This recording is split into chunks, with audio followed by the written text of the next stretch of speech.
Hey everyone, in this video we're going to be discussing the pelvic tilt test and what it means for your athletes and their swing. The pelvic tilt test is designed to test for hip and spine mobility and overall control of the pelvis in midsection. So first we're going to load up the pelvis tilt test in biofeedback.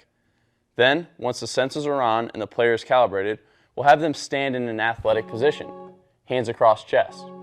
With biofeedback's help, we will have the player transition from neutral posture, noting the starting position, then anterior tilt, into posterior tilt. Turn on metrics to understand if the player is isolating the pelvis and changing their pelvis bend properly from anterior to posterior tilt. With biofeedback, we can see if the player is accomplishing proper mobility with the pelvis. Ideally, this should be a smooth motion with little shake and bake. The pelvis should be isolated. So if too much knee, leg, or upper body bend is involved, it could mean a failed test. So in our swing, if we have limited mobility in the pelvis or poor functional strength and control, a player may have difficulty creating power, holding and releasing hip hinge, and transferring energy from one segment to the next.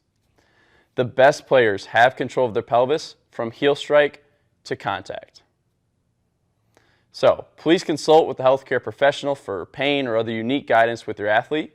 And outside of mobility training, if the player is able, you can begin by utilizing med ball exercises or swing mechanic biofeedback drills. For this specifically, focus on isolating the pelvis, creating positive hip hinge early and releasing it into extension or negative pelvis bend at contact. This is where power comes from and is vitally important in the swing. Thanks for watching, and we'll see you next week.